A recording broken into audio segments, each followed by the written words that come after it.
Hello, everybody. Hello, everybody. This is Dr. Zia once again in your service online live lecture on Math Smoke. Chapter 9 will be debated today. Many of my students are already online. That's a very good sign, very encouraging sign. So, welcome to the people so far Muniba, Sveba, Rida, and then it's Eman, Saima, and Jasmine, of course. Boys are absent so far. Boys are always behind the girls, metaphorically speaking. They are following the girls, right? Let's have a start with today's chapter is very significant and very important. I call this chapter as the title chapter because here the title Math Smoke will be talked about and discussed about. Most of the time we have been feeling worried why the title of the novel is like that. In this chapter, we shall find the answer to this question as well, and why Mohsin Hamid has used this title in order to show such a socio-politically disturbing text that he has created. So let's see the chapter title as I'm giving you the full view of the chapter. It's here like that, it has got the number 9 chapter and the section 5 as you are looking at the screen it has got. In this chapter, we shall be able to talk about the poverty with which this hero, this protagonist, Mohsin Hamid's protagonist, Daru or Darashiku Shizad is suffering from. That would be the number one thing that we can talk about. And then Mumtaz learns boxing from Darashiku, and during her boxing injures Darashiku as well. Atomic explosion is also done in the same chapter, the discussion on atomic explosion. And then Daru sells the hash or hashish or afyun, we may call, or charas, whatever. These things are done by him. And after that, some of the portion of the chapter is dedicated to the word Matsumo. Uzi visits him once again, and the trust of Uzi on Daru is 100% broken. These are the elements that we shall be talking about. I shall be just discussing some of the elements, and after that, I shall take you the passages where Math Smoke as a title has been discussed. The very first thing that I would like to talk to people is that Manusi, as the name is very different one, possibly it was Munshi, a type of violation of pronunciations that the word has become Manusi. But then this word will also be discussed in the text.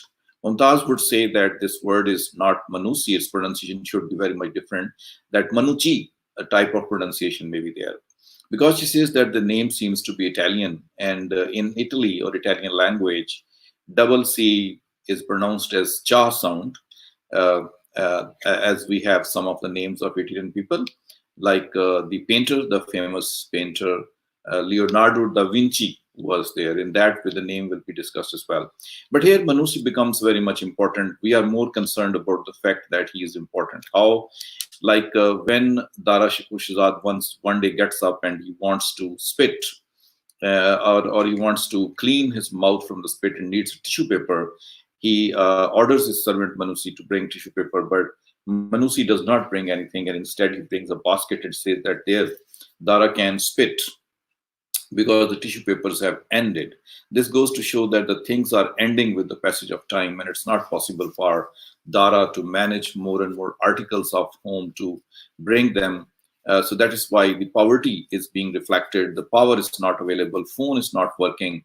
The supplies or the eatables are decreasing with the passage of time. Other toiletries or useful things are ending. So that is why Daru has fallen into the trap of poverty, and we have to see what type of behavior he portrays when his all these things have ended and he is on the brink of being destroyed. Let's see what kind of things he tries to use. While he's thinking about that, all of a sudden he listens to the horn of a pajero, and there he feels that Mumtaz possibly has come. Dara wanted to meet first of all that Murad Bacha in order to earn some money, but before that he has to meet this girl, that is Mumtaz. This is the second aspect of the novel for which we are not required to read some of the pages, just a few lines we shall be going through. For example, if you look at the lines, I think everybody is able to look at these lines. While we are looking at the lines, we shall also be talking to each other. The lines are: he goes off to the kitchen and reappears carrying a trash bin. We are out of tissue, saab. You can spit here, good thinking. I spit into the bin, scrape the paste off my tongue with my upper front teeth, and spit again. No more tissues, no more meat. Soon, no more toilet papers, no more shampoo, no more deodorants. I shall be rock salt, soap, and lota for me, like it is for Manusi, which reminds paid him this month. So poverty is quite significant here in the sense that we are feeling that the things are ending. Things are ending not only in the sense that Manusi has not been paid, but also a number of things have not come. But the significant line is the second last line of the passage where it says that he will also have to come to the level of Manusi. As Manusi doesn't use tissue papers, he uses rock and lota in order to wipe himself, and the same thing he will have to do. So in a way, this is the downward ladder into which this our hero, our protagonist Daru, is falling, and ultimately he will be there to reach that level where definitely he doesn't feel pleased, but he realizes that the things have become. He's able to feel how the poor live the life and what is the difference between being from the upper class and then being from the lower class as well. Let us see more into the passage. How does Mumtaz come and how does she behave with him, and how do they teach each other? The boxing match. I think all of you remember that boxing is one of the important games of Taru's family. Every small or every big child goes to play the boxing. They are expert of that. Daru himself has also been a big and good boxer. So in that way, when Mumtaz comes, you can, by the way, concentrate on this page. This is visible before you on the screen, and you can have a good watch on that. I shall not be reading this text, rather, I shall be talking about this text. For example, I would like to say that the boxing matches not only make Daru very strong, but also it creates a type of impression that he is a wrestler type of person, that he is a very good stamina, that he can have good health as well. And he tries to show that this game of boxing has been his fatherly, his parents, his uncles, his nephews, all are playing this type of game. So he shows him to be very expert. And the way he teaches Mumtaz how to dress before boxing and how to box at the bag, and how to stand, how to use the arms and fist, and the way he dresses.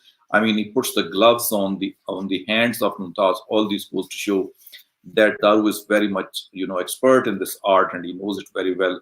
So in fact, this is the art of the writer. Writer possibly is in love with this game, and possibly he has told all these things to Mumtaz. But on the one hand, when we are saying that Mumtaz learns boxing from him and becomes very much expert in that, within the span of just one day's time, not more than that, she becomes expert. And that also goes to show how much intimacy might have grown between the two people when they come so close to each other, touching their hands and closing their bodies together, spending time together. All these things go to point out that the writer is using this game as a type of ruse or an excuse that he may be able to, put all these things on Mumtaz in such a way that Mumtaz gets, the things which she wanted to have with respect to her entertainment, with respect to her learning, and with respect to her other things which she is continuing to do.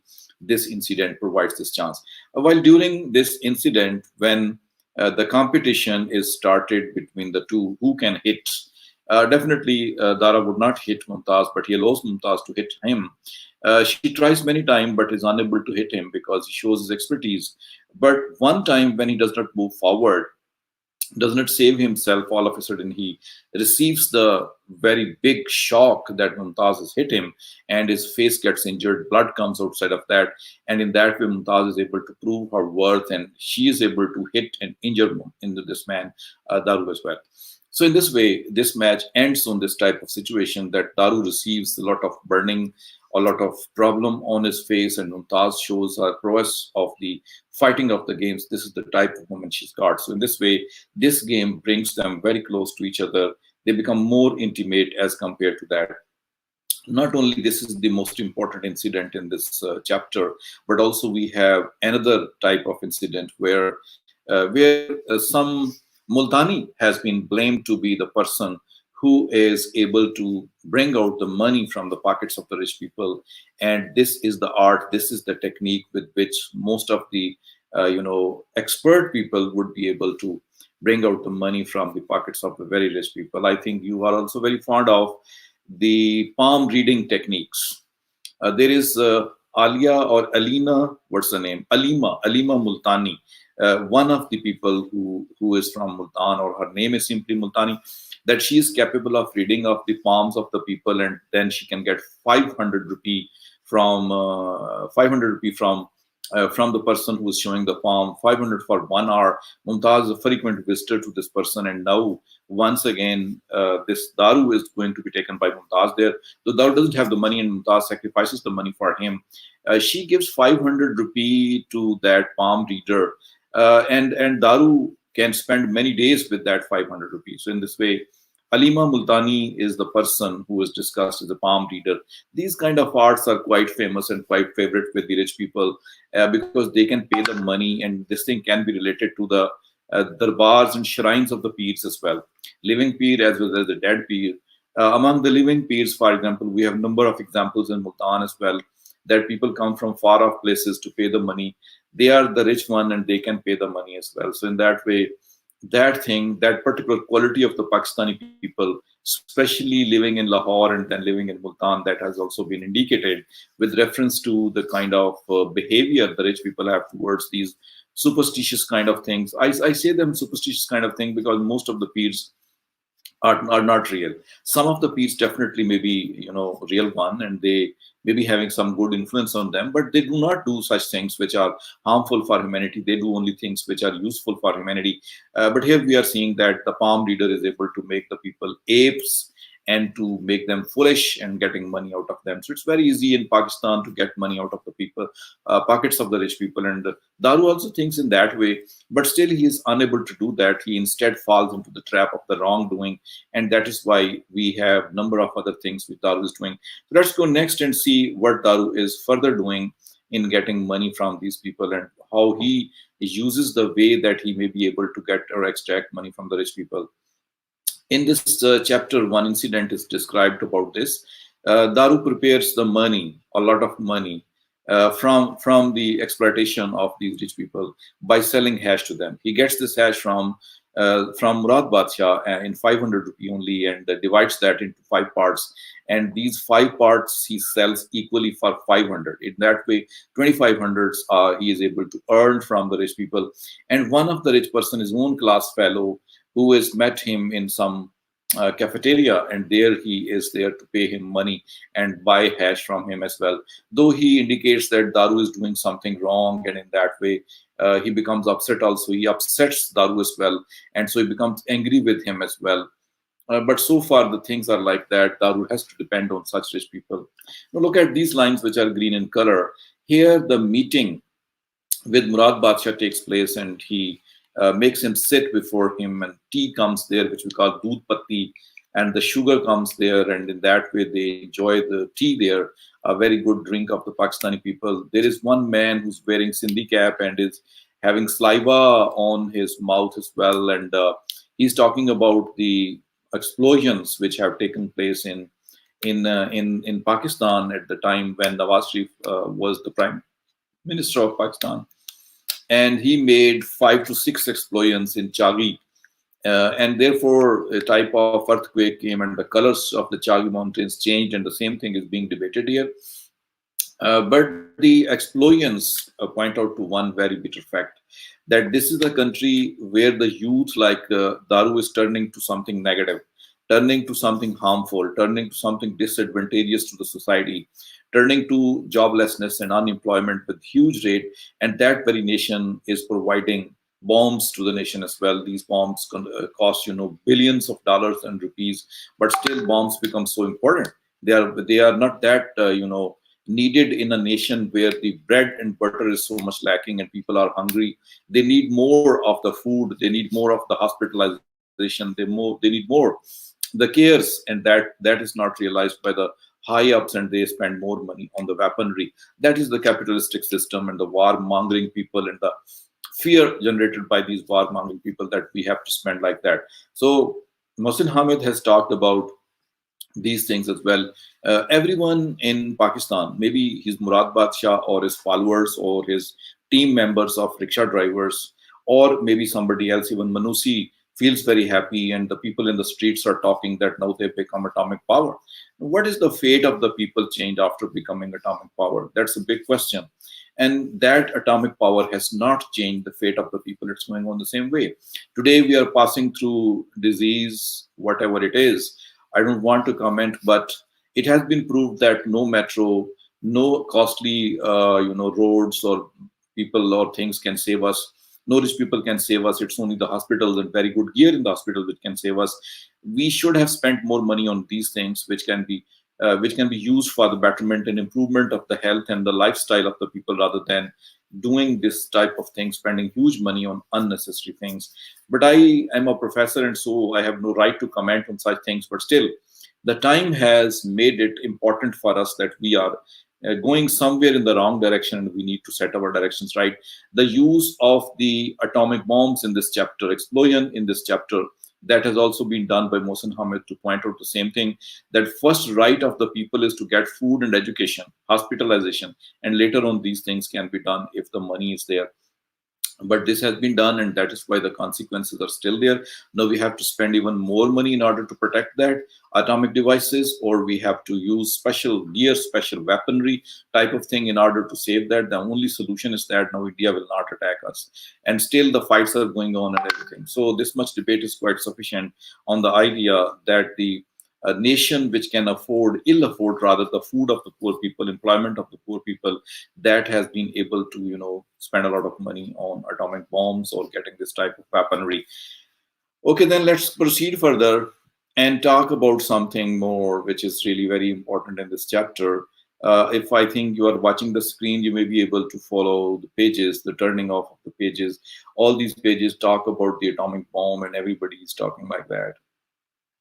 Here is the page, very few lines that I have chosen in order to let us know what is the Moth smoke.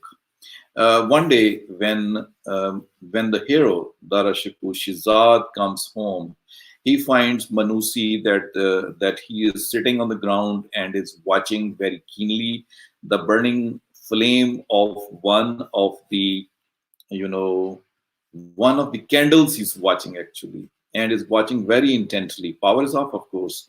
There are the candles at the home of Daru for some time, and Manusi is watching intently to that. Now Dara becomes suspicious. What is wrong with Manusi? And when he calls him, puts him a question, "What are you watching?" And this is what Manusi says in return, or like he says that, "I am watching a moth in love, Saab," Manusi says. Sometimes they don't understand what he's talking about, but I do see a moth circling above our heads. "Bring me the fly sweater." I tell him, "No, sir." So this is the difference between the two people. Young Manusi wants to see how the moth burns itself on the flame. For Daru, it's not important, so that's why he wants to kill the moth instead of continuing with the game. But Manusi stops him from doing so, and he continues to watch. And the words which he says, "a moth in love," it means that the same story is being repeated, that one insect is moth, it's flying in the love of the flame of the candle. And that thing is happening there, as that is why the title of the chapter is like Moth Smoke. But here is only moth. Smoke has not come, for which we need to go to the next passage. Like this passage said, the moth starts to make diving passes at the candle. He is an aggressive fellow, this moth. I say to Manusi, "Love, Saab." He replies, "I never knew you were such a romantic." He blushes. The poet says, "Some moths will do anything out of love for a flame." How do you know what the poet says? I used to sneak into Party House to listen to this.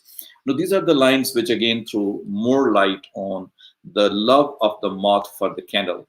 And that moth, even after knowing that the candle will burn him, he continues to strike his head into that and tries to, attach himself into that. And ultimately, there is a kind of suspicion that the moth will be burnt because of the fire. And he asks that the moth is very aggressive and crazy one. Daru says to Manusi, and Manusi says, "Not craziness, it's love." So that's the kind of thing which is going on. Love is being shown between one thing which is alive and the other thing is burning, and in its burning the alive thing can also be burned. That is the type of love that's being shown. And let's see in the next passage to find out how does the moth turn into the smoke as well. For example, here, that's an ugly moth. I say, I wait Manusi's response, but he says nothing. The moth doesn't move. He's afraid, Manusi says. He should be love's dangerous thing. I look carefully. Dark streaks run down the moth's folded wings. Maybe he's burnt himself. So in that way, moth is ultimately burnt. It is unable to fly, but for the last attempt, the moth takes off again, and we both step back because he's circling at eye level now and seems to have lost rudder control. Smacking into the wall on each round, he circles lower and lower, spinning around the candle in tighter revolutions like a soap sud over an opera drain. A few times he seems to touch the flame but dances off unhurt. Then he ignites like a ball of air, curling into an oily puff of fumes. With a hiss, the candle flame flickers and dims for a moment, then burns as bright as before. Moth smoke lingers. So this is the last lines where the moth, after turning round and round like a chopper around the flame, ultimately burns its wings, and ultimately it burns the whole, and it's left nothing. Only the smoke is left there. A little bit of change comes in the flame, but more so, the moth is burnt up. It only is left into a smoke. So this is what happens with the moth and the candle, and ultimate result. That is why the chapter has been named as the moth smoke. Now, we are very much confused here. Now, who is going to be the moth and who's going to be the candle, and what is going to happen? Are the people, like Daru, most of the time they are the moths, and the people like Mumtaz, they are going to be the candles, and Daru type of people will circle around these candles, and ultimately candles would continue to burn. They will continue to survive, and the moth will be disappearing. If we take this is the case, then possibly it's not the case. The text doesn't go to show that Daru is dead, or the girl Mumtaz is going to survive. It's not the case at all. Now, if we try to convert it into the larger level, we can also say that the common masses of the people in Pakistan are going to be the moths. And Candle is going to be the political leader who tries to attract them, and they continue to sacrifice for him, and ultimately they die and are killed, and it's only the leader which survives. Whatever the case may be, it's still at a cosmopolitan level. We can also say that Moth is going to be USA, and Pakistan is going to be the Moth is going to be Pakistan, and US is going to be the Candle. Pakistan and again survives and circles and goes around it, and ultimately is burnt up by the same candle, as it was the case in Mohsen Hamid's text, The Reluctant Fundamentalist, that Erica was the one for whom the Moth Genghis Khan continued to survive around, but the case turned quite opposite to that. Here, the thing is again and again reflective to the matter of love. Whatever the thing you love, you will be circling around. Maybe this thing is a man or a woman, or this is going to be something else. Whatever the case may be, if you are really in love with anything, that thing will definitely ultimately burn you. That's a very strange type of phenomenon. Or it's a philosophical thing as well, that if you love something, you have to kill yourself. Philosophically speaking, you have to finish yourself. You live the life of that person to whom you love. So this Moth smoke can be interpreted in number of ways, as some of the religious personalities have also pointed out that if you love God, then die before you die. It means that physically you are alive, but mentally you are doing the things which the beloved wants you to do. So that's a very philosophical point, and that can be treated as, on the spiritual level also, on the mundane or physical level also. It can be treated on any level, political level also, social level as also. It means that if we have a type of love in our brain, and then definitely like the moth, we have to finish ourselves and have to live the life of that person who is really the lover of the candle, as the moth was there. So that's the story of the moth smoke. That is the interpretation, literal interpretation of the title, or metaphorical interpretation of the title. And I think everybody knows a little bit clear of the story of moth smoke, or the title of moth smoke. You see, you will be even more clear if you go through the text of this chapter once again. By the way, this chapter is very long. It begins with page 31 and continues up to, I hope, page 76. And that way, it's a 40-page chapter. But in these 40 pages, number of things have been talked about, which I have discussed to you people as well. And this is the most important thing. That is why I included it as the part of the text that I should read for you. I can show you some of the more things in the text, and these are not that important. However, we can have a little view of that. Ultimately, in the end of the chapter, we see that Mumtaz and Uzi separately come to the home of Dara. If you go down the drain, you will be able to find out that Uzi has come first of all, and later on, ultimately, Mumtaz comes there. The visit of Uzi is not that important. It is the visit of Mumtaz which is very important. uh, Uzi has come to this Dara's home in order to compensate the role which Dara played when the boy was killed on the road. Dara took all blame on himself and saved Uzi. Uzi has become to thank him. He doesn't have a kind of suspicion that Dara is now attached with his wife also, and the trust is broken. However, a little bit of doubts are present in the mind of Dara, not in the mind of Uzi. Perhaps Uzi does not care about these things. He cares only about things which he loves himself. He doesn't care about his wife, and definitely his wife is also not going to take care of him as far as the faithfulness is concerned. Later on, when Uzi is gone, ultimately at the end of the chapter, Mumtaz comes in once again, and you see, I'm not going to read this part of the text. I would want you people to read it yourself, because it's not worthy of being discussed here. Even online, it's not good to discuss here. But I want to point out that the visit of Mumtaz confirms the faithlessness of Mumtaz, confirms the deep bond of friendship between Daru and Mumtaz. Mumtaz no more remains Uzi's wife, that she can call herself Mumtaz Aurangzeb. She becomes Mumtaz Kashmiri, the girlish name which she got before her marriage.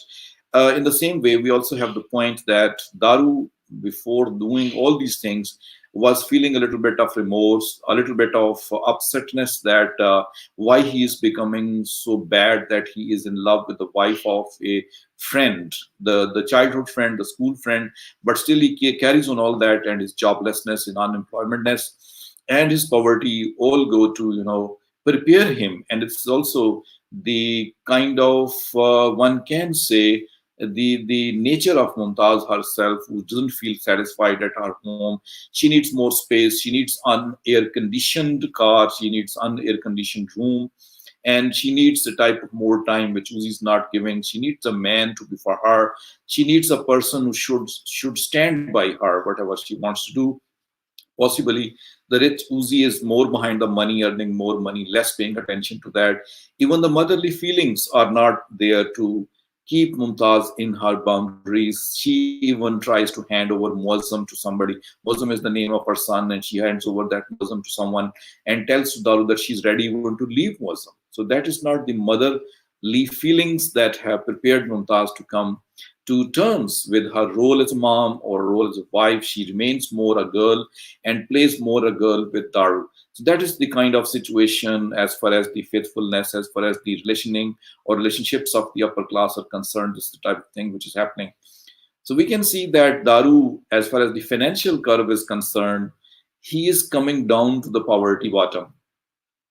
And as far as the social curve is concerned, as far as the you can say relationing is concerned, is going up. So that's a typical Pakistani approach, that every one of us, maybe at any level of money, of richness, we think ourselves to be the Nawabs and to be the Chaudhries and perform our duties in the same way. And we will be doing the bad things in such a way that there will be no other expert to do all these things like that. So in this way, this chapter goes to throw a lot of light on our characters as well, on our common people as well, on our politicians as well, on our women as well. And it also goes to show how the book has been named as the Matsmo. So this is all about this chapter that we have ended today.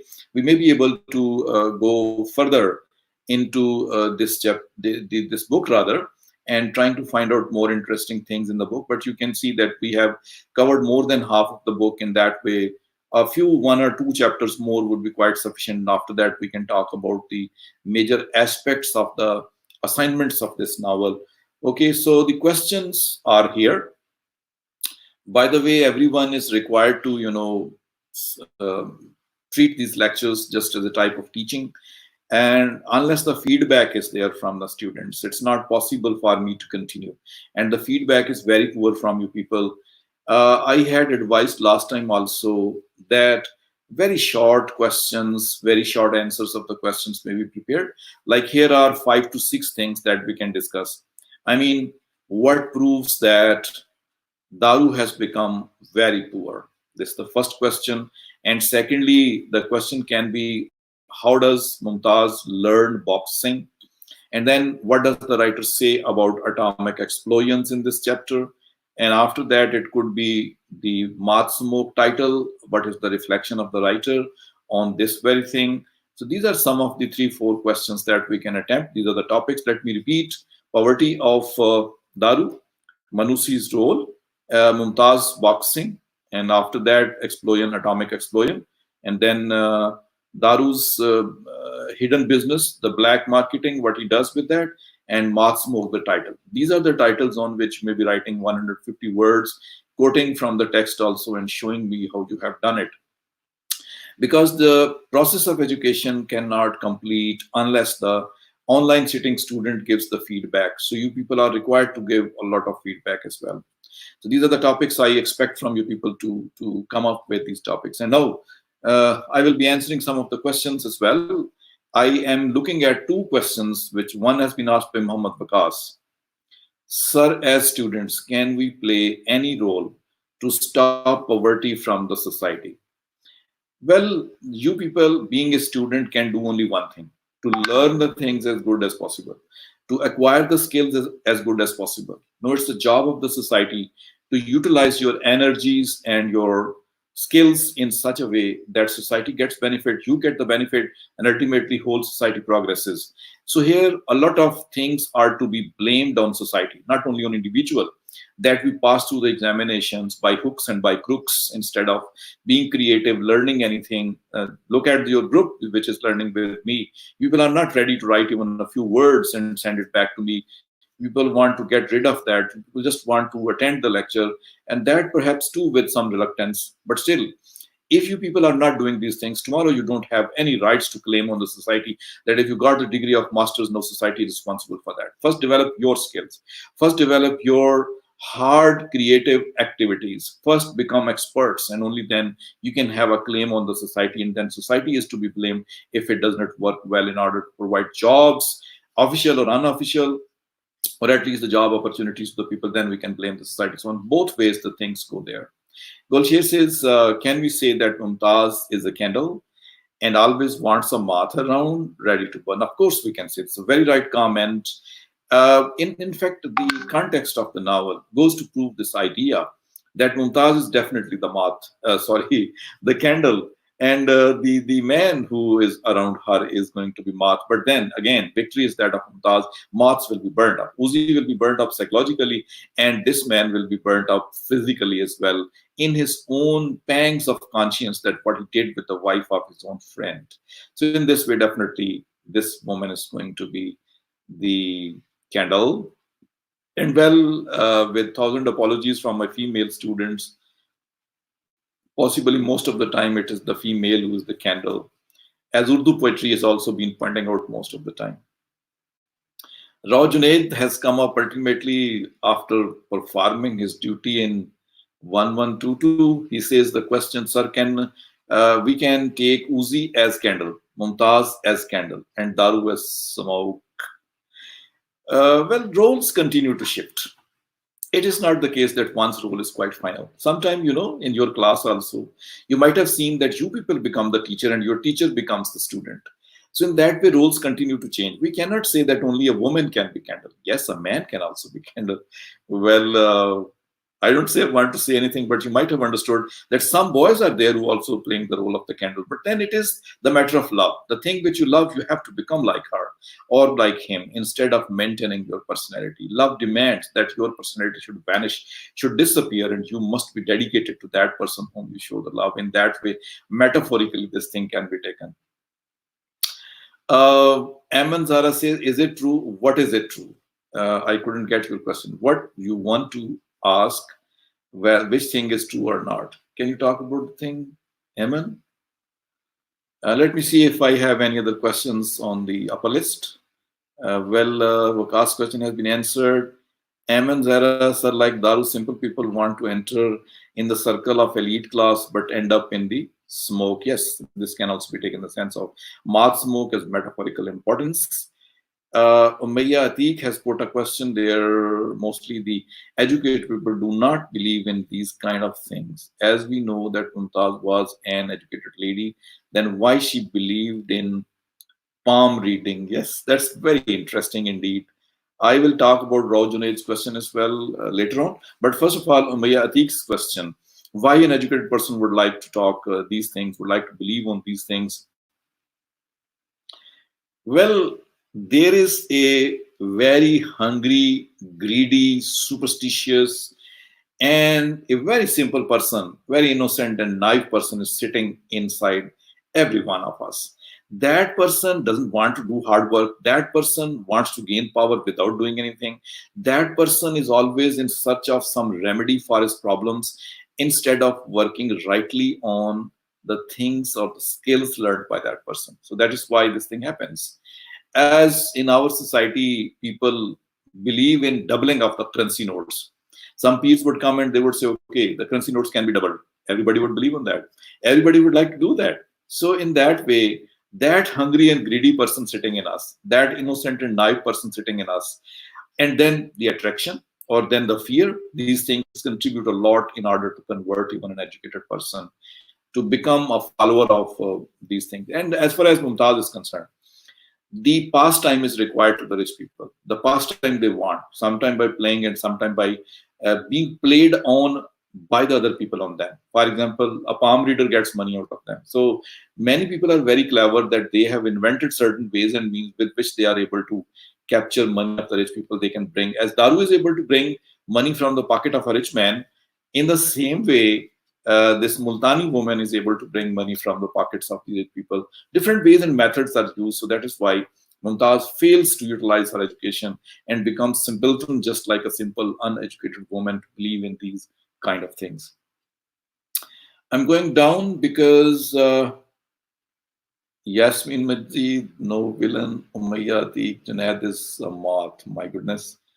And then, questions have possibly ended, and the whole time for our online lecture is also ended, and possibly you might have enjoyed, but I'm waiting for your, uploads of short answers.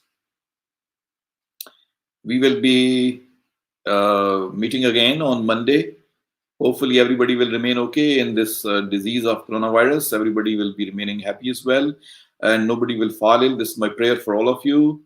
God bless you all, and that's it from me for this day. Thank you very much, all of you, and saying you goodbye.